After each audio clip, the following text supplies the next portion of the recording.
வேதத்திலிருந்து ஒரு சத்தியத்தை எடுத்துக்கொள்வோம். இந்த மாதம் நமக்கு மாதாந்திர வாக்குத்தத்தமாக கொடுத்த வசனம் எரேமியா தீர்க்கதரிசியின் புஸ்தகம் 33வது அதிகாரம் 14வது வசனம்.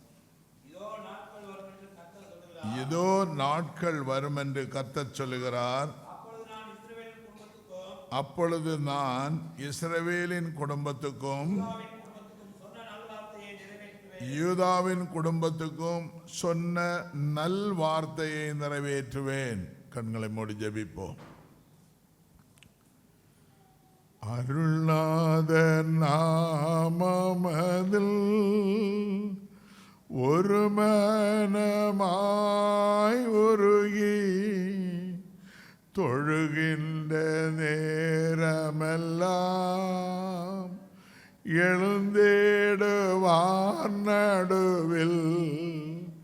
தொழுகின்ற நேரமெல்லாம்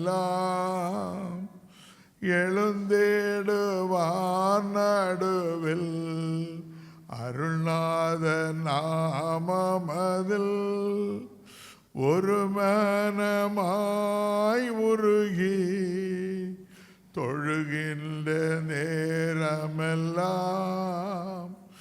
எழுந்தேடுவார் நடுவில். நாம் தொழுகின்ற நேரமெல்லாம் எழுந்தேடுவார் நடுவில். பரிசுத்தமுள்ள ஆண்டவரே, எங்கள் மத்தியில் நீர் எழுந்தருளி இருக்கிறேன். நாங்கள் ஜெயம் பெற்று எழும்பும்படியான ஒரு நல்ல பாக்கியத்தையும் கிருபையும் தொடர்ந்து தந்தருளும். வார்த்தைகளை தந்து பலப்படுத்துங்க. பரிசுத்த ஆவியான தேவன் எங்களோடு பேசுங்க. இடையோடு வாயோடு வந்து பேசுங்க. இயேசுவின் நாமத்தில் கேட்கிறோம் ஜீவனுள்ள நல்ல பிதாவே, ஆமென். Praise the Lord. இந்த வசனமானது இந்த மாதத்தின் துவக்க நாளில் விடிய கால ஆண்டவர் ஏழிமானி கொடுத்த வாக்குத்தத்தம். என்ன சொல்லப்பட்டிருக்கின்றால், இதோ நாட்கள் வரும் என்று கர்த்தர் சொல்லுகிறார். எதற்காக இந்த நாட்கள் வரும்? இதோ நாட்கள் வரும் என்று கர்த்தர் சொல்லுகிறார். நமக்கு நம்முடைய வாழ்க்கைக்கு முன்பதாக, அதாவது நம்ம கடந்த காலங்களில் எவைகளெல்லாம் ஒரு பின்னடைவை சந்தித்து பெற்றுக்கொள்ள முடியாத ஆசீர்வாதங்கள், பெற்றுக்கொள்ள முடியாத நன்மைகள், நாம் நினைத்தது நாம் பெற்றுக்கொள்ள முடியாமல் நம்மை விட்டு தாண்டி போன காரியங்கள் எல்லாவற்றையும் ஆண்டவர் இந்த நாளில் தருவேன் என்று சொல்லி அந்த வாக்களித்தது நிமித்தம் இதோ நாட்கள் வரும். அப்போ தேவன் நமக்கு கூட்டி சேர்க்கிற சகல ஆசீர்வாதங்களையும் நன்மைகளையும் நம்மை விட்டு கைவிட்டு போன எல்லாவற்றையும் மீண்டும் ஆண்டவர் நமக்கு கூட்டி தருகிற அந்த நாளை ஆண்டவர் முன்குறித்திருக்கிறார். இஸ்ரவேல் ஜனங்கள் அந்த பழைய ஏற்பாட்டின் காலங்களில் பார்க்கும் பொழுது அந்த ஜனங்கள் என்ன செய்தாங்க? ஆண்டவருடைய வாக்குத்தத்தங்களை எல்லாம் விட்டு பயணத்தில் கானான் தேசத்துக்கு நேராக கடந்து போகும் பொழுது அவர்கள் வழியில தேவனுடைய வாக்குத்தத்தங்களை எல்லாம் மறந்து எல்லாவற்றையும் விட்டு அவர்கள் தேவனை முறுமுறுக்க ஆரம்பித்தார்கள். தேவனுக்கு பிரியமில்லாத காரியத்தை செய்தார்கள். தேவனுக்கு பிரியமில்லாத பாவத்தை செய்தார்கள். ஆதலால் ஆண்டவர் அந்த ஜனங்களை பாதிக்க ஆரம்பித்தார். பாதித்து வனாந்திரத்தில் ஏராளமான ஜனங்கள் செத்துமடிந்து போனார்கள். கடைசியாக கானானுக்குள் போனவர்கள் கொஞ்சம்தான். என்றாலும் கூட அன்றைக்கு எரேமியா தீர்க்கதரிசிக்கு தீர்க்க தரிசனமாய் கர்த்தருடைய வார்த்தை இஸ்ரவேல் ஜனங்களுக்கு, யூத ஜனங்களுக்கும் மீண்டும் ஆண்டவர் வார்த்தையை கொடுத்து, உங்களை ஆசீர்வதிக்க உங்களிடத்தில் நான் சொன்ன வாக்குத்தத்தங்கள் நிறைவேற நீங்கள் என்னை மறுதலித்தபடியால் நிறைவேறாமல் காணப்பட்டீர்கள். இப்பொழுது மீண்டும் உங்களுக்கு அந்த ஆசீர்வாதங்களை நிறைவுபடுத்த தரும்படியாக நாட்களை நான் குறித்திருக்கிறேன் என்று சொல்லி எரேமியா தீர்க்கதரிசிக்கு ஆண்டவர் இரண்டாவதாக வாக்களிக்கிறார். அந்த வாக்கு தத்தமாய் தீர்க்க தரிசனமான வார்த்தையை உரைக்கிறார். இன்றைக்கு ஆண்டவர் நமக்கு இந்த வார்த்தையை சொல்லுகிறார். நம்ம கடந்து வந்த பாதையில் எத்தனையோ சோதனைகளை சந்தித்திருப்பீங்க. எவ்வளோ ஆசீர்வாதம் தடைபட்டு போயிருக்கலாம், நன்மைகள் தடைபட்டு போயிருக்கலாம், வேண்டுகின்ற காரியங்கள் எல்லாம் தடைபட்டு போயிருக்கலாம், பல சோதனைகளும் ஊடாக கடந்து வந்திருக்கலாம். ஆண்டவருடைய சமூகத்தில் முறுமுறுப்பை நாம் முறுமுறுத்து தேவ ஆசீர்வாதம் தடைபட்டு போயிருக்கலாம். இந்த நாளில் மீண்டும் ஆண்டவர் நம்மோடு கூட சொல்லுகிற வார்த்தை, ஸ்தோத்திரம், இதோ நாட்கள் வரும், உங்கள் தடைப்பட்ட ஆசீர்வாதத்தை நான் மீண்டும் உங்களுக்கு தர நாட்கள் இதோ வந்திருக்கிறது என்று சொல்லி கர்த்தர் சொல்லுகிறார். அப்பொழுது நான் இஸ்ரவேலின் குடும்பத்துக்கும் யூதாவின் குடும்பத்துக்கும் சொன்ன நல்ல வார்த்தைகளை நிறைவேற்றுவேன். அப்போ அந்த நாள் வரும், தேவனுடைய அற்புதங்களை செய்கிற தேவன் நமக்கு தர வேண்டிய ஆசீர்வாதங்களை தருகிற அந்த நாள் வரும். அந்த நாளில் இஸ்ரவேல் ஜனங்களுக்கும் யூதாவின் குடும்பத்துக்கும் சொன்ன நல் வாக்குகள், நல் வார்த்தைகளை கர்த்தர் நிறைவேற்றுவார். அல்லேலூயா, அல்லேலூயா, சோதரன். அதனால கர்த்தருடைய சமூகத்தில் என்ன செய்யணும்? நம்ம காத்திருக்கணும். ஆண்டவர் நமக்கு நல் வாக்கு தத்தங்கள், நல் வார்த்தைகளை நம்முடைய வாழ்க்கையில் நிறைவேற்ற நம்பர் 1 அவருடைய சமூகத்தில் காத்திருக்கிறவர்களாய் காணப்பட வேண்டும். அன்பானவர்களே, தேவன் நமக்கு ஒரு காரியத்தை செய்கிறார் என்று சொன்னால் நாம் ஆயத்தமானவர்களாய் காணப்பட வேண்டும். தேவனுடைய ஆசீர்வாதத்தை பெற்றுக்கொள்ள, தேவனுடைய நன்மைகளை பெற்றுக்கொள்ள, ஜெபத்தின் ஊடாக கேட்கிற ஒவ்வொரு காரியங்களை நாம் பெற்றுக்கொள்ள ஃபர்ஸ்ட் ஆஃப் ஆல் நாம் ஆயத்தமானவர்களாய் காணப்பட வேண்டும். நம்ம ஆயத்தம் இல்லைன்னா ஆண்டவர் கொடுக்க நினைத்ததை கூட காலதாமதம் பண்ணி போடுவார். அதனால நாம் ஆயத்தமாக இருந்தாதான், ஆயத்தமான நிலையில காத்திருந்து தேவ சமூகத்தில் ஆயத்தப்பட்டாதான் கர்த்தர் நமக்கு செய்ய வேண்டியதை தடையில்லாமல் செய்து முடிப்பார். இல்லைன்னா காலதாமதம் ஆகும். ஸ்தோத்திரம். முறுமுறுத்தீங்கன்னா காலதாமதம் ஆகும். கர்த்தருடைய சமூகத்தில் காத்திருக்கலன்னா காலதாமதம் ஆகும். அதனால நாட்கள் வந்தது. இந்த நாளில் நாம் அதிகமாக ஜெபிக்க வேண்டிய காலம் நாட்கள். இந்த நாட்கள் அதிகமாக ஜெபித்து தெய்வ சமூகத்தில் காத்திருக்கும் பொழுது, நம்ம ப்ரிப்பேர் ஆகும் பொழுது கர்த்தர் எல்லா காரியங்களையும் நமக்கு தருவார். ஹல்லேலூயா, ஹல்லேலூயா. ஃபர்ஸ்ட் நம்ம ப்ரிப்பேர் ஆகணும். அதுக்கு ப்ரிப்பேர் தெய்வ சமூகத்தில் ஜெபத்தில் நாம் தரித்திருக்க வேண்டும். கவனிங்க, கடந்த சில நாட்களாக, கிட்டத்தட்ட மாதங்களாக மிட் நைட்டில் அதிகமாக ஜெபிக்க தீர்மானித்து ஜெபம் பண்ணிகிட்டு இருக்கேன். மிட் நைட்டில் படுத்தா கூட தூக்கம் வராது. தெய்வ சமூகத்தில் அதிகமாக ஜெபிக்க தீர்மானித்து ஜெபம் பண்ணிகிட்டே இருக்கு. நிறைய தரிசனங்கள், ஆண்டவர் சபையை குறித்த ஒரு வெளிப்பாடு, சபை அடுத்த ஸ்டேஜுக்கு எப்படி போகுதுன்னு சொல்லி ஒரு நல்ல வெளிப்பாடுகளை தர்றாரு. ஆண்டவரே, உங்களுடைய முகத்தை நான் பார்க்கணும்னு சொன்னால் அவருடைய முகத்தை தெளிவாக உயிர்த்தெழுந்த சாயலை தரித்திருக்கிற தேவனுடைய முகத்தை, பிரகாசமான ஒரு முகத்தை பார்க்க முடியும். நான் எதுக்கு சொல்கிறேன்? நீங்கள் தெய்வ சமூகத்தில் ஒரு நிசப்தமான நேரத்தில் தெய்வ சமூகத்தில் காத்திருக்கணும். காத்திருந்தாதான் இஸ்ரவேல் ஜனங்களுக்கும் யூதா ஜனங்களுக்கும் தேவன் வாக்குத்தத்தம் செய்த அந்த நல் வார்த்தைகள் நிறைவேறும்படி தேவன் நமக்கு அற்புதங்களை செய்வார். நம்ம காத்திருக்கணும். அவருடைய வெளிப்பாடு கிடைக்க, அவருடைய சித்தங்கள் நிறைவேற, பரத்திலிருந்து நமக்கு உதவி கிடைக்க தேவ சமூகத்தில் நம்ம காத்திருக்கணும். காத்திருக்கும் பொழுது ஆண்டவர் அற்புதங்களை செய்வார். ஸ்தோத்திரம். கடந்த வாரத்தில் 1:30 மணிலேருந்து ஜெபம் பண்ணிகிட்டே இருக்கிறேன். விடிய காலம் கரெக்டாக 4 மணி ஆகுது.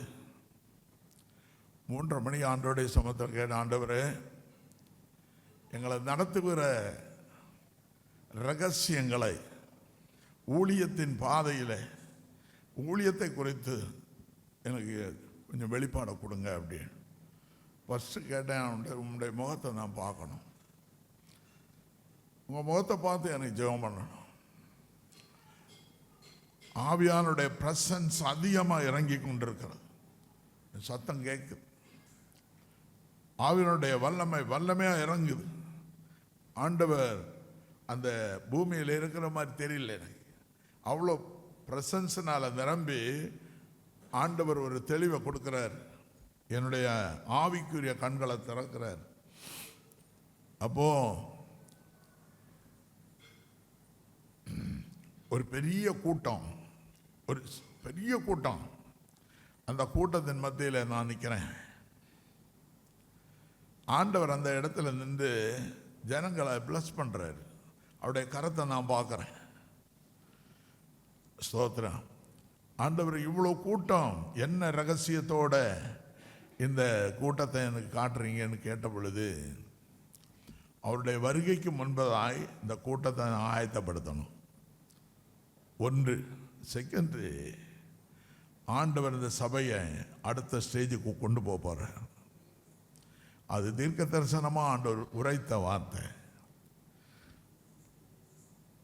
இன்னொரு நாள் ஆண்டோடைய சமூகத்தில் பார்க்கும் பொழுது இவ்வளவு தண்ணி கடல் மாதிரி திக்கி, தெளிவான தண்ணி, அதுக்குள்ள இறங்கி நிற்கிறேன். சந்தோஷமா இருக்கிறேன். ஆண்டவருடைய முகம் தெரியுது, பிரகாசமான ஒரு முகம். சந்தோஷமா நிற்கிறேன். கரையில் ஏராளமான மக்கள், சோதரன், எங்கள் ஃபேமிலியெல்லாம் கரையில் நிற்கிறாங்க. ஆண்டவருடைய சமூகத்தில், ஆண்டவர் இந்த ரகசியம் என்ன? அப்போ பரிசுத்த ஆவியானுடைய நிறைவு அவ்வளவு பிரசன்ஸாக இருக்கு. ஸ்தோத்திரம். ஆசீர்வாதமான பரிசுத்த ஆவியானுடைய ஆசீர்வாதம் நிறைவாக இருக்கிறது என்பதை தெளிவுபடுத்துகிறார்.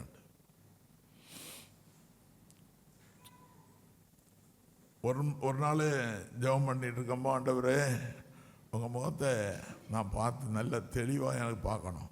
இந்த வரைபடம் போஸ்டரில் பார்க்குற அந்த படம் இல்லை, உயிர் தெழுந்த சாயலோடு எனக்கு வெளிப்படுத்தணும். அப்படி ஒரு ஆள், ஒரு திடகாத்திரமான ஹைட்டான ஒரு ஆள் நிற்கிற மாதிரி பார்த்தேன் வாசலில்.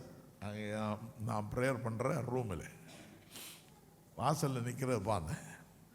எனக்கு ஒரு டவுட்டு மனசில், ஏதோ சரி சம்திங் இஸ் ராங். இப்போ ஆண்டவரே இந்த நபர் யார் எப்படின்னு சொல்லி எனக்கு ஒரு சந்தேகம் உண்டாயிடுச்சு. ஒன்று ஆண்டவர் அப்படி லைட்டாக திரும்பினார். திரும்பி அவருடைய முகத்தை எனக்கு காட்டினார். எனக்குள்ள ஒரு பெரிய சந்தோஷம். அப்போ அந்த அபிஷேகம், அளவில்லாத ஒரு அபிஷேகம். துள்ளுறேன், என் ரூமுக்குள்ள துள்ளிட்டு இருக்கிறேன். தெய்வ சமூகத்தில் இருக்க இடம் புரியல. அவ்வளவு மேலான எண்ணங்களோடு சிந்தையானது காணப்படும். ஸ்தோத்திரம். சில தடைகள் எல்லாம் இருந்து ஒரு சில மாதங்களாக ஒரே டென்ஷன். ஆண்டவர்கிட்ட கேட்டேன், ஆண்டவரே உம்முடைய சரீரமான சபை, பரிசுத்த ஆவியானவர் சபையை போஷித்து நடத்துறீங்க. பரிசுத்த ஆவியான சபைக்கு விரோதமாய் பேசுகிற வார்த்தைகள் மன்னிக்கப்பட முடியாது, பூமியிலும் பரலோகத்திலும் மன்னிப்பில்லை என்று சொல்லப்பட்டிருக்கிறது. உம்முடைய சரீரமான சபையில், உம்முடைய சரீரத்தில் நாங்கள் எல்லாரும் ஒரு அவயவங்களாக இருக்கிறோம். எந்தவித கரைகளோ எந்தவித எதிர்ப்புகளோ தடைகளோ சபைக்குள்ள வரக்கூடாது. அதை உடைச்சறியுங்க. ஆண்டவருடைய சத்தம் கேட்டது. எனக்குள்ள ஒரு பெரிய சந்தோஷம் உண்டாயிடுச்சு. கர்த்தர் சபையை நடத்துகிறார். ஆண்டவர் பக்கபலமாக இருந்து சபையை நடத்திட்டு இருக்கார். என் அன்பு தெய்வ பிள்ளைகளே, இது ஒரு விளையாட்டான காரியம் அல்ல. ஸ்தோத்திரம். ஆவியானவர் சபையை போஷித்து நடத்துகிறார். சபை என்பது ஆண்டவராய் இயேசு கிறிஸ்துவினுடைய சரீரம். அவர் அந்த சரீரத்தை, சரீரமான சபையை பூமியில் வைத்து பரலோகத்தில் உட்கார்ந்து இருக்கிறார். அவருடைய ஆவி சபையை என்பது சபை அவருடைய சரீரமான அங்கத்தினர்கள் நம்ம எல்லாரையும் போஷித்து நடத்துவது பரிசுத்த ஆவியானவர். பரிசுத்த ஆவிக்கு விரோதமாய் யாரும் பேசக்கூடாது. பேசினா மன்னிப்பு கிடையாது. அந்த சிச்சை எப்படி வருன்னு தெரியாது. ஸ்தோத்திரம். கர்த்தர் சபையை போஷிக்கிறார். என் அன்பு தேவ பிள்ளைகளே, நம்ம கொஞ்சம் பேராக இருக்கலாம், ஸ்தோத்திரம். ஆனால் ஆண்டவருடைய வருகை சீக்கிரம். இந்த வருகைக்கு முன்பதாக இந்த சபை அடுத்த ஸ்டேஜுக்கு போகும். அது கண்டிப்பாக அநேக ஸ்தோத்திரம் ஊழியக்காரர்களோடு, அநேக கர்த்தருடைய பிள்ளைகளோடு, விசுவாசிகளோடு ஆண்டவர் எங்களோடு ஏற்கனவே திட்டமாக பேசின காரியம். அதனால் ஸ்தோத்திரம், கர்த்தருடைய பிள்ளைகளாகிய நாம் தொடர்ந்து தெய்வ சமூகத்தில் காத்திருங்க. நீங்கள் காத்திருக்க நீங்கள் அடுத்த ஸ்டேஜை கடந்து போவீங்க. உங்கள் வாழ்க்கை அடுத்த ஸ்டேஜுக்கு போகும். தேவ சமூகத்தில் காத்திருக்கும் பொழுது நீங்கள் கீழானவைகளை நாட மாட்டீங்க, எல்லாமே மேலானவைகளை நாடுவீர்கள். மேலானது என்ன? உங்களை உயர்ந்த ஸ்தானத்தில் வைப்பார் ஆண்டவர். பரலோகத்தில் அவரோடு கூட உட்கார வைப்பார். பூமியில் இருக்கிற காலங்கள் எல்லாம் நீங்கள் பூமிக்கு உரிய காரியங்களை நாடாதபடி, கீழானவைகளை நாடாதபடி, தரித்திரத்தை நாடாதபடி, அசுத்தத்தை நாடாதபடி நீங்க மேலானவைகளை நாடும் பொழுது ஆண்டவர் உங்களை மேலான ஸ்தானத்தில் கொண்டு போய் வைப்பார். மேல நிறுத்தி ஆண்டவர் உங்களை அழகு பார்ப்பார். அவர் நல்ல தெய்வம், அவர் பெரிய கடவுள். ஸ்தோத்திரம். சர்வ வல்லம் உள்ள தேவன். ஒரு நபர் என்னிட கேட்டாரு, நான் அவரோட பேசிட்டு இருக்கேன், ஆண்டவருடைய சத்தியத்தை சொல்லும்போ நான் கேட்டேன், உங்கள் தேவன் யார் அப்படின்னு. உங்களை படைத்த தெய்வம் யார்? இன்னும் முழிச்சிட்டாரு. யாருது? படைத்தல், காத்தல், அழித்தல்னு சொன்னான். ஓஹோ, உங்களுக்கு 3 இருக்கோ அப்படின்னு. அப்போ எங்களுக்கு என்னன்னு தெரியுமா? ஒரே ஒரு தேவன், தேவனாகிய கர்த்தர். அவர் இயேசு என்று சொல்லி சரீரத்தில் இறங்கி வந்ததுனால இயேசுன்னு பேரிட்டாங்க. அவர் கர்த்தர், ஒரே தேவன். எங்களையும் உங்களையும் உலகத்தையும் படைத்த தெய்வம் ஒரே ஒரு கர்த்தர். அவர் உன்னதத்தில் இருக்கார். அவருடைய ஆவியானவர் எங்களோடு கூட இருக்கிறார். அந்த ஆவியானவர் சர்வ வல்லமுள்ள தேவன். அதனால உங்களையும் படைத்தது தேவனாய கர்த்தர் தான். படைத்தல், காத்தல், அழித்தல் யாரு தெரியலன்றான். 33 கோடிகள் என்றான். ஸ்தோத்திரம். வாய்க்கு வந்ததெல்லாம் தெய்வங்களா? நமக்கு ஆண்டவரை தேவனை குறித்து, கர்த்தரை குறித்து சரியான வெளிப்பாடு உங்களுக்கு இல்லைன்னா உங்களுக்குள்ள உள்ளம் அலசடிப்பட்டு கொண்டே இருக்கும். தவறுதலான வார்த்தைகள் எல்லாம் உங்க வாயில வரும். ஏன்னா கர்த்தரை குறித்து வெளிப்பாடு இல்லை. அவர் எப்படிப்பட்டவர்? அவர் எவ்வளவு பெரிய தெய்வம், அவர் பெரிய கடவுள், அவர் படைத்தவர், நம்மை படைத்த தெய்வம், உலக அண்ட சராசரங்களை உருவாக்கினவர். அவரை குறித்த வெளிப்பாடு நமக்கு வேணும். அவரை குறித்த பயம் இருந்தாலே வாழ்க்கை ஆசீர்வாதமா மாறும். கர்த்தருடைய சமத்தில் காத்திரு, கீழானவை நாடாத, மேலானவைகளை நாடும் பொழுது கர்த்தர் உயர்ந்த ஸ்தானத்தில் வைப்பார். அவர் உயர்ந்து இருக்கிற மாதிரி அவருடைய பிள்ளைகளையும் உயர்த்த அவருக்கு விருப்பமானவர், உண்மை உள்ளவர். ஸ்தோத்திரம். எடுத்துக்கொள்ளுங்க ஒரு 2-3 வசனத்தை. 1 சாமுவேலின் புஸ்தகம் 10வது அதிகாரம் 8வது வசனம். சீக்கிரமா எடுங்க. 1 சாமுவேல் 10வது அதிகாரம் 8வது வசனம்.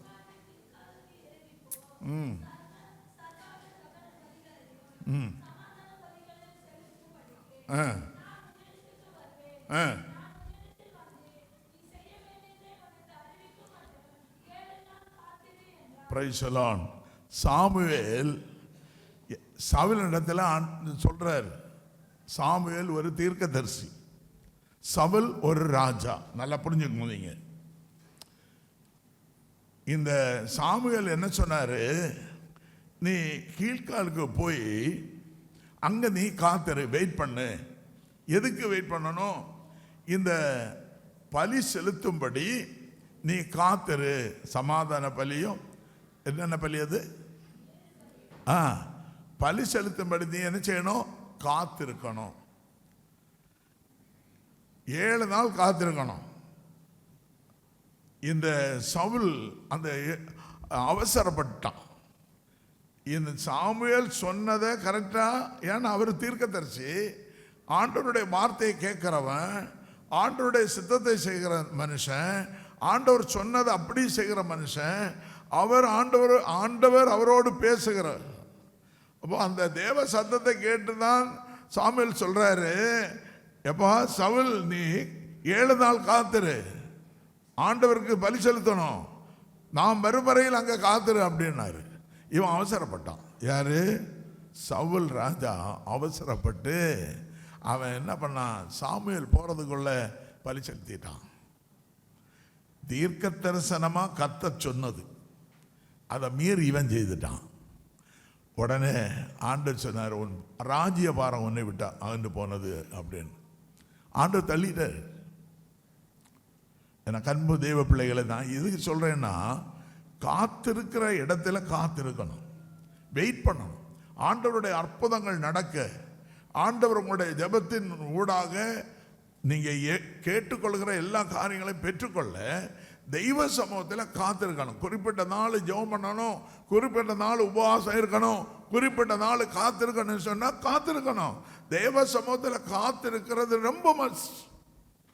அன்டைமில் எல்லாம் ஜெபம் பண்ணி பாருங்க, ரொம்ப நல்லா இருக்கு, ரொம்ப ஆசீர்வாதமா இருக்கும். டென்ஷனே இருக்காது. நீங்க வேலை ஸ்தலத்துலயும் டென்ஷன் இருக்காது, போகிற இடங்கள்ல டென்ஷன் இருக்காது, எந்த ப்ராப்ளம் இருக்காது, சந்தோஷமா இருக்கும். கடகடன்னு வேலையெல்லாம் முடியும். ஸ்தோத்திரம். அந்த 7 நாள் நீ என்ன செய்யணும்? காத்திருக்கணும். அதுக்குள்ள அவசரப்பட்டான்.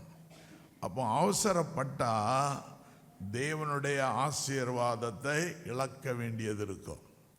நீ தேவ சமூகத்தில் காத்திருந்து, தெய்வ சித்தத்தின்படி காத்திருந்து, அவருடைய நாள் வந்ததும் நேரம் வந்ததும் ஆண்டவர் உன்னை ஆசீர்வதிக்க அவர் உண்மையுள்ளவர். காத்திருக்க வேண்டிய இடத்துல என்ன செய்யணும்? காத்திருக்கணும். அல்லேலூயா, அல்லேலூயா, ஸ்தோத்திரம். யோபுவின் புத்தகத்தை திருப்புங்க, 14வது அதிகாரம் 14வது வசனம்.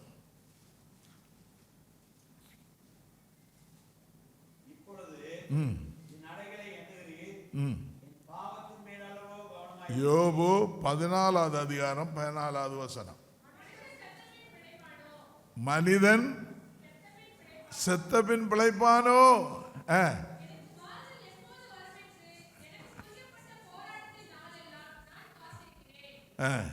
அப்போ யோபு சொல்றான், அவன் சரீரத்தில் மரிச்ச பிறகு, மனிதன் செத்த பிறகு எப்படி பிழைப்பான்? ஆனா கர்த்தருடைய பிள்ளைகளுக்கு ஒரு விசுவாசம், நம்பிக்கை என்னன்னு, இந்த சரீரத்தில் ஒரு கிராசிங், மரண கிராசிங், சரீரம் கலைந்து போகிற ஒரு தன்மை வந்த பிறகு பரலோகத்தில் ஆண்டவரோடு கூட பிழைத்திருப்பான் என்ற ஒரு நிச்சயத்தை கர்த்தருடைய பிள்ளைகளுக்கு ஆண்டவர் கொடுத்திருக்கிறார். ஆனா யோபு சொல்றான், ஒரு மனிதன் செத்த பிறகு எப்படி பிழைப்பான்? என் சரீரம் செத்து போனது, என் வாழ்க்கை செத்து கொண்டே இருக்கிறது, என் உபத்திரவத்தின் நாட்கள்ல பல சோதனை சந்திட்டுட்டேன், அந்த நாட்களுக்கு ஒரு முடிவு வருமான்னு சொல்லி தேவ சமூகத்தில் அவன் காத்திருக்கிறான். சொல்றான், ஸ்தோத்திரம், எனக்கு இதில் ஒரு முடிவு உண்டாகுமா? அந்த முடிவுக்காக தேவ சமூகத்தில் காத்திருக்கிறான். என் அன்பானவர்களே, எல்லாவற்றையும் இழந்தான், ஆண்டவர் கொடுத்த ஆசீர்வாதம் எல்லாவற்றையும் இழந்தான். ஆனால் சொல்றான், சரீரம் செத்து போன எப்படி வரும்? எப்படி மனிதன் பிழைப்பான்? ஆனால் நான் எனக்கு கொடுக்கப்பட்ட அந்த உபத்திரவத்தின் நாளை கலைந்து போட ஸ்தோத்திரம், நான் காத்திருக்கிறேன், நாள் வரும் என்று காத்திருக்கிறேன். ஏற்ற நாள் வந்தது. ஆண்டவர் யோபியினுடைய சிறையிருப்பை உடைத்தார். சிறையிருப்பை உடைத்து அவனுடைய வாழ்க்கை முன்னிலைமையை காட்டிலும் பின்னிலைமை இரட்டிப்பான ஆசீர்வாதத்தை பெற்றுக்கொண்டான். தெய்வ சமூகத்தில் அவன் பொறுமையோடு காத்திருந்தான். அவனுக்கு கொடுக்கப்பட்ட உபத்திரவத்தின் நாட்கள் எப்பொழுது முடியும் என்று சொல்லி தெய்வ சமூகத்தில் பொறுமையோடு காத்திருந்தான். அன்பானவர்களே, விசுவாச அன்பு மக்களே, நாம் தேவ சமூகத்தில் காத்திருப்பது ரொம்ப முக்கியமான காரியம். அவசரப்படக்கூடாது. கொஞ்ச நேரம் ஜெபம் பண்ணி உடனே கிடைக்கலன்னா ஆண்டவரை முறுமுறுக்க கூடாது. ஆண்டவரை குறித்து அவருடைய வெளிப்பாடுகளை புரிந்து நம்ம செயல்படணும். இல்லைன்னா ஆண்டவர் விட மாட்டார். அவர் பெரிய கடவுள். சங்கீதக்காரன் தாவீது சொல்றான், என் வலது பார்சத்தில் அவர் வீற்றிருக்கிறபடியால் நான் அசைக்கப்படுவதில்லை. எங்க போனாலும் கர்த்தர் என் பட்சத்தில் இருக்கார், என் வலது பக்கத்தில் இருக்கார். நான் அசைக்கப்பட மாட்டேன். எந்த அதிகாரத்தை கண்டு பயப்பட மாட்டேன். நமக்கு விரோதமாக எழும்பி வருகிற ஆயுதங்களை பார்த்து நான் பயப்பட மாட்டேன். கர்த்தர் என் பட்சத்தில் இருக்கிறார். தேவ சமூகத்தில் நான் காத்திருக்கிறபடியால் நான் புது பலன் அடைவேன். சிறகுகளை அடித்து புதிய பலனை பெற்று உயர பரப்பேன். என் வாழ்க்கை உயர்ந்திருக்கும். தெய்வ சமூகத்தில் காத்திருக்க. மனுஷனிடத்தில் காத்திருக்காதீங்க. அதிகாரிகள்கிட்ட காத்திருக்காதீங்க. ஸ்தோத்திரம். உறவுகள்கிட்ட காத்திருக்காதீங்க. கர்த்தருடைய கருத்துல, கர்த்தருடைய சமூகத்தில் காத்திருக்க. உங்க வாழ்க்கையை கர்த்தர் உயர்த்தி மேன்மையாய் வைப்பார். நீங்க கீழாகாமல் மேலாவியர்கள். கீழானவைகளை நாட வேண்டாம். ஸ்தோத்திரம். கர்த்தருடைய சமூகத்தில் காத்திருக்கும் பொழுது புதிய பலன் கிடைக்கும். அல்லேலூயா. சங்கீத புஸ்தகம் 25வது அதிகாரம் 3வது வசனம்.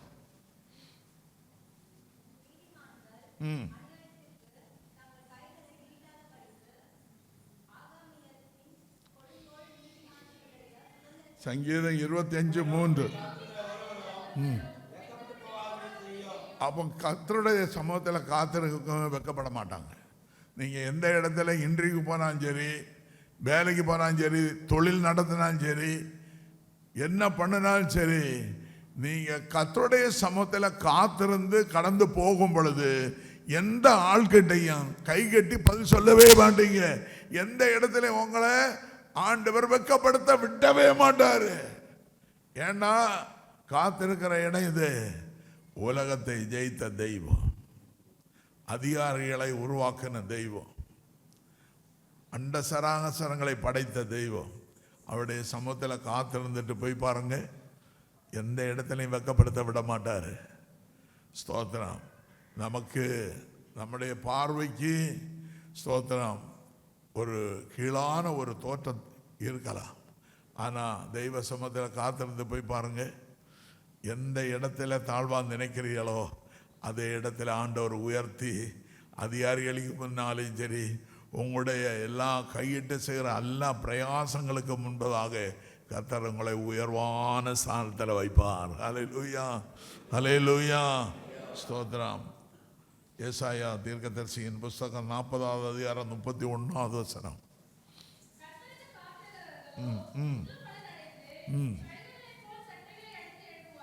கர்த்தருக்கு காத்திருக்கிறவங்க எப்படி இருப்பாங்களாம்? புதிய பலன். அந்த வலி இந்த வலி எல்லாம் இருக்காது. கர்த்தருக்கு காத்திருக்கும் பொழுது புதிய பலன் கிடைக்கும்.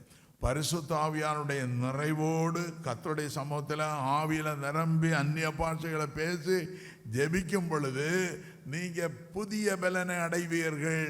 அல்லேலூயா, அல்லேலூயா, ஸ்தோத்திரம். புதிய பலனை அடைந்து செட்டைகளை அடித்து என்ன செய்வாங்க? உயர பரப்பாங்க. அப்படின்னா ஆவிக்குரிய வாழ்க்கை என்ன? ஆண்டவர் உங்களை உயர்வா வச்சிருப்பார். மேலே தூக்கி நிறுத்தி அழகு பார்க்கிறவர் தான் நம்முடைய ஆண்டவர். அல்லேலூயா, அல்லேலூயா. நீங்க கீழே இருந்து கஷ்டப்பட்டு எனக்கு கடன் பிரச்சனை, வியாதி, என்னால் செயல்பட முடியல, ஊழியம் செய்ய முடியல, கைப்பழுது கொடுக்க முடியல, வேலைக்கு போக முடியல, முதுகு வலி, இடுப்பு வலி, கால் வலி, முட்டி வலி, அந்த வலி இந்த வலின்னு சொல்லி தலை தூக்க முடியாம பெட்டிலே படுத்திருப்பாங்க. நீ கர்த்தருடைய சமூகத்தில் காத்திருந்து பாரு. கர்த்தருடைய சமூகத்தில் காத்திருந்து ஜெபம் பண்ணி ஆண்டவரும் என்ன செய்வாரு? ஏற்ற வேளையில் எல்லா காரியத்தையும் செய்ய வச்சு புதிய பலனை தந்து சந்தோஷமா உங்களை செயல்பட வைத்து உயர்ந்த ஸ்தானத்தில் கொண்டு போவார். அல்லேலூயா. கர்த்தருடைய சமூகத்தில் காத்திருந்து ஜெபிக்கும் பொழுது உங்களுக்கு உயர்வு. ஆவியானவர் உங்களுக்குள்ள இருந்து ஆவியில நிரம்பி ஜெபிக்கும் பொழுது கர்த்தருடைய ஆவியானவர் உங்களை உயர்த்தி மேன்மையாய் வைப்பார். நீ கீழானவைகளை நாடாதபடி மேலானவைகளை நாடுவாய். ஹல்லேலூயா. கீழானவைகள் என்ன? பாவம், அக்கிரமம், தோல்வி, கடன் பிரச்சனை, அது இது, வட்டி கடன், அந்த கடன், தண்டில் கடன், இதெல்லாம் கீழானவை. மன நிம்மதி இல்லாத வாழ்க்கை. ஸ்தோத்திரம். கர்த்தருடைய சமூகத்தில் காத்திருங்க. அப்போ ஆண்டவர் உங்களை மேலே வைப்பாரு. நீ கடனாளியை வைக்க மாட்டாரு, நோயாளியையும் வைக்க மாட்டாரு. நீ ஆரோக்கியமான ஒரு நல்ல ஆவிக்குரிய வாழ்க்கை வாடும்படி, தேவ சித்தத்தை செய்யும்படி உன்னை உயர்ந்த ஸ்தானத்தில் உயர்வாய் கர்த்தர் வைப்பார். கர்த்தருக்கு காத்திருக்கும் பொழுது புதிய பலன் கிடைக்கும். ஹல்லேலூயா, ஹல்லேலூயா, ஹல்லேலூயா. ஸ்தோத்திரம். தாவீது ஆண்டவர் அபிஷேகம் பண்ணி புதிய பலனோட அவன் ராஜ்யபாரம் ஏற்றுக்கொள்வதற்கு முன்பதாக யுத்தத்தில் போறான். அவன் ராஜா ஆயிட்டான். அவனுக்குள்ள என்னென்ன தேவ அபிஷேகத்தின் பலன் இருந்து அதுவரையிலும் ஆடுகளுக்கு பின்னால் தான் போனான். அநேக பேர் சொல்லுவாங்க, இவன் எங்க தர்தியா இருக்கேன், இவன் படிக்க முடியாது, எல்லாம் இது லாய்க்கை இல்லை, அப்படி இப்படின்னு சொல்லுவாங்க.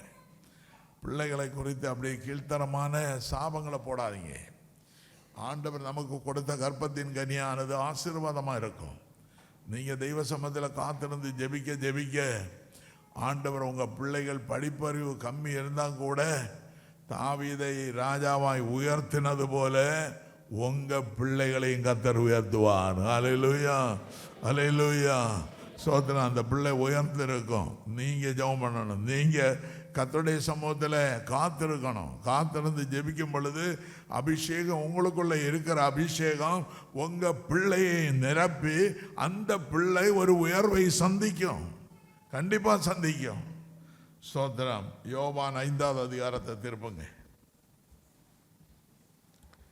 3வது வசனத்தை படிங்க.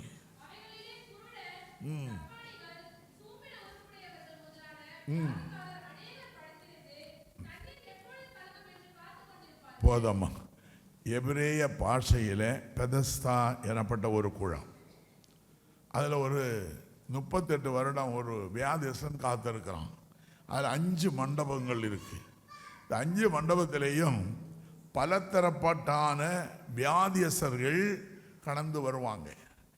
ஏன்னா தேவதூதன் அந்த குளத்தை கலக்கும் பொழுது ஃபஸ்ட்டு முதல் இறங்குறவனுக்கு எப்பேற்பட்ட வியாதியஸ்தனும் சோகம் வருவான். அதுதான் பைபிளில் சொல்லப்பட்டிருக்கு.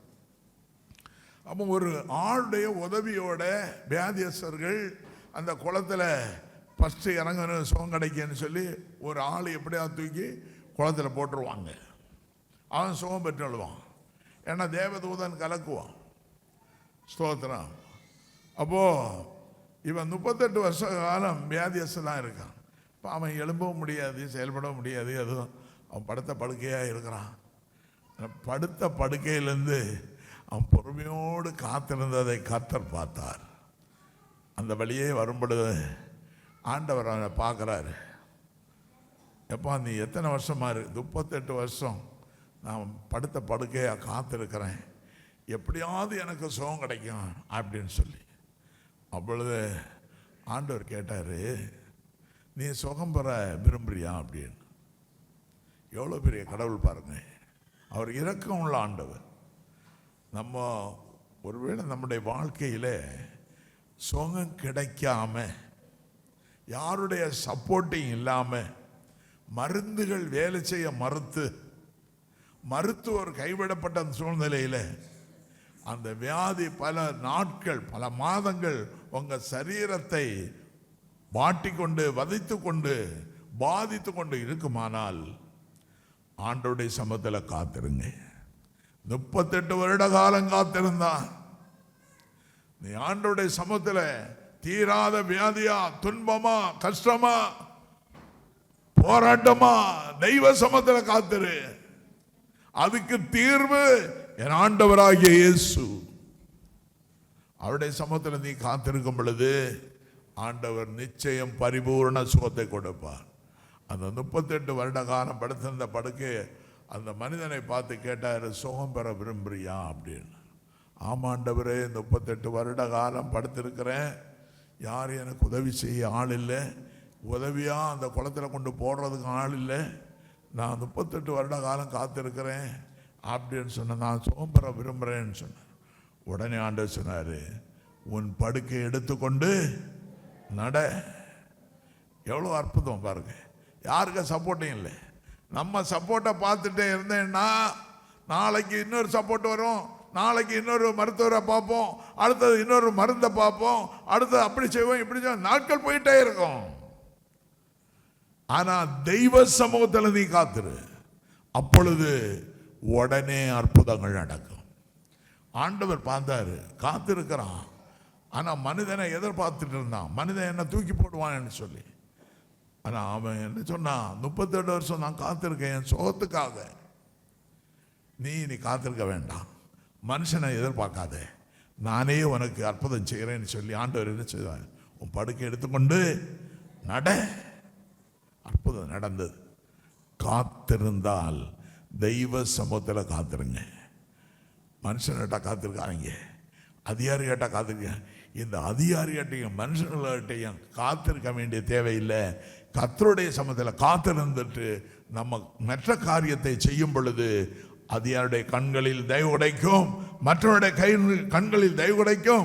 எவைகளெல்லாம் நீங்க எதிர்பார்த்து பெற்றுக்கொள்ள வேண்டுமோ அங்கெல்லாம் தடங்கள் இல்லாம ஆண்டவர் ஜெயத்தை தருவார். அல்லேலூயா, அல்லேலூயா, ஸ்தோத்திரம். 2 பேதுருவின் புஸ்தகத்தை திருப்புங்க. 2 பேதுரு 3வது அதிகாரம் 12வது வசனம்.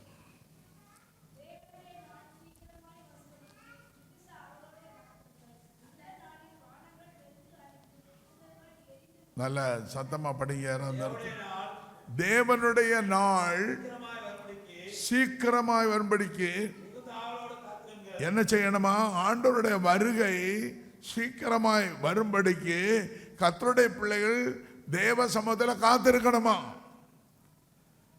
நம்ம காத்திருக்கலன்னா ஆண்டவர் எப்போ வர்றாரு எது வர்றாருன்னு சொல்லி நமக்கும் தெரியாது, ஆவியான நமக்கு வெளிப்படுத்தவும் மாட்டார்.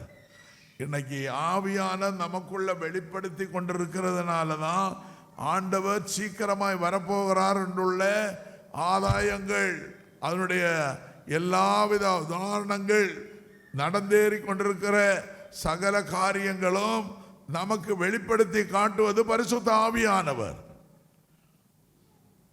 ஆண்டவருடைய வருகையை குறித்த சில சித்தாந்தங்களை வெளிப்படுத்தி கொடுக்கிறவர் பரிசுத்த ஆவியானவர். எந்த நாளிகையில் எப்போ நல்ல நம்ம ஆயத்தமா இருக்கிறதுக்கு பரிசுத்த ஆவியானவர் நம்ம என்ன செய்வாரு, பலப்படுத்திட்டு இருக்கார். ஆயத்தப்படு, காத்திரு, ஆண்டவர் வரப்போறாரு, நான் வரப்போறேன், நீ காத்திரு அப்படின்னு சொல்லி காத்திருக்க வைக்கிறவரும் ஜவாபியை ஊற்றி தருகிறவரும் பரிசுத்த ஆவியானவர். அல்லேலூயா, அல்லேலூயா. என் அன்பு தேவ பிள்ளைகள், நான் மீண்டும் சொல்றேன், நீங்க எல்லாம் பரலோகம் வரணும்னா, எல்லாரும் நான் நீங்கள் அத்தனை பேரும் எல்லாரும் பரலோகம் போனேன்னா, ஆண்டவருடைய வருகையில் நம்ம எல்லாம் காணப்படணும்னா பரிசுத்த ஆவியானவர் ரொம்ப முக்கியம். பரிசுத்த ஆவியானவர் வேற இல்லை, வேற யாரும் இல்லை, கர்த்தரே அந்த ஆவியானவர். நம்மை படைத்த தெய்வத்தினுடைய ஆவி. கர்த்தராகிய இயேசு என்று இறங்கி வந்தார். அவர் நமக்காக பாடுபட வேண்டிய நிச்சயங்கள், அவர் நமக்காக மரண பரியந்தவரை தன்னை தாழ்த்தி மரணத்தின் ஊடாக சென்று மரணத்தை சந்தித்தார். 3ஆம் நாள் சொன்னபடி அவர் உயிர் தெழுந்தார். அவர் போகும்போது சொன்னார், நான் உங்களுக்கு ஆவியை தேற்றரவாளன்னு தரப்போகிறேன், நீங்கள் காத்திருங்கள்னு சொல்லி அவர் பரலோகம் போய் எந்த இடத்துலேருந்து வந்தாரோ அதே இடத்துல போய் சர்வ வல்லமுள்ள தேவனாய் நான் இருக்கிறவராகவே இருக்கிறேன் என்று சொல்லி பரலோகத்தில் போய் உட்காண்டார். அவருடைய ஆவி நமக்குள்ளே இருக்கு. ஏன்னா ஆண்டவர் சொன்னார், என் ஆவி உங்களை தேற்றும், என் ஆவி உடையவர்கள் என்னுடையவர்களாய் இருக்கிறார்களே. இப்போ பரிசுத்த ஆவி நமக்குள்ள இருந்தாதான், ஆண்டவர் பரிசுத்த ஆவியானவர் நமக்குள்ள இருக்கும் பொழுதுதான் நம்ம ஆண்டவரோட பேச முடியும். அவர் நம்மோடு கிரியை செய்ய முடியும். அவர் நமக்கு வெளிப்பாடுகளை கொடுப்பார். அவர் நமக்கு உலகத்தினுடைய மற்ற காரியங்களை வெளிப்படுத்தி காட்டுவார். நம்முடைய பிள்ளைகளை குறித்து, எதிர்காலங்களை குறித்து தெளிவான சிந்தையை பரிசுத்த ஆவியானவர் நமக்கு விளக்கி கொடுப்பார். ஆண்டவராக இயேசுவோட பேசணும்னா, பரலோக பாக்கியத்தை பெற்றுக்கொள்ளணும்னா பரிசுத்த ஆவியானவர் முக்கியம். என் ஆவி உடையவர்கள் என்னுடையவர்களாய் இருக்கிறார்களே, அவருடைய ஆவிதான். இயேசு மரித்தார், அவர் ஆவியான தேவனாய் அவர் உயிர்த்தெழுந்து உயிரோடு எழும்பி அவர் எப்படி வந்தாரோ அதே போல் பரலோகம் போனார். அவர் சொன்னார், தேற்றரவாளனாகிய பரிசுத்த ஆவியை உங்களுக்கு தருவேன். இன்னைக்கு ஆவியான தேவனாய் நம்மோடு கூட இருக்கிறார். இனி அவர் மாம்சத்தில் வருவதில்லை, அவர் மணவாளனாய் வரப்போகிறார், சர்வ வல்லமுள்ள தேவனாய் வரப்போகிறார். அவர் வரும் பொழுது எக்கால சத்தம் துணிக்கும். நாம் எல்லாரும் மர்வமாக்கப்பட்டு இயேசுவோடு கூட காணப்படுவோம். ஏன்னா எக்கால சத்தம் எல்லாருக்கும் கேட்காதுங்க. அன்பு தேவ பிள்ளைகளே, ரட்சிக்கப்பட்டு ஞானசாரம் பெற்று கர்த்தருடைய ஆவி உடையவர்களுக்கு தான் அந்த எக்கால சத்தம் துணிக்கும். அந்த எக்கால சத்தம் துணித்து நமக்குள்ள இருக்கிற அபிஷேகம் மறுரூபமாக்கப்பட வைத்து, அந்த மறுரூபமாக்குற தன்மை நமக்குள்ள மறைந்திருக்கு. இயேசு வரும் பொழுது அவர் மகிமையின் சாயலை தரித்தது போல நாமும் மகிமையின் சாயலை தரித்து இயேசுவோடு கூட காணப்படுவோம். அதனால அவருடைய வருகைக்கென்றும் நாம் என்ன செய்யணும்? காத்திருக்கணும். ஆண்டவர் எந்த நாளில் எந்த நாளிகையில் வருவார்னு தெரியாது. சோத்திரம், நான் திருடனை போல வருவேன். அப்போ எந்த நாளிகையில் எப்படி வருவாருன்னு தெரியாது. ஆனால் நம்ம ஆயத்தமாக இருக்கணும், காத்திருக்கணும். தேவ ஆண்டவருடைய வருகைக்கென்று மணவாளனுடைய சோத்திரம், மணவாளனோடு நாம் காணப்படும்படிக்க நம்ம ஆயத்தமாய் காத்திருக்க வேண்டும். அப்படிப்பட்ட காலகட்டத்தில் இருக்கிறோம். அதிகமாக காத்திருந்து ஜெபியுங்கள். கர்த்தர் உங்களை ஆசீர்வதிப்பார். கண்களை மூடி ஜெபிப்போம். எல்லாரும் எழும்புங்க.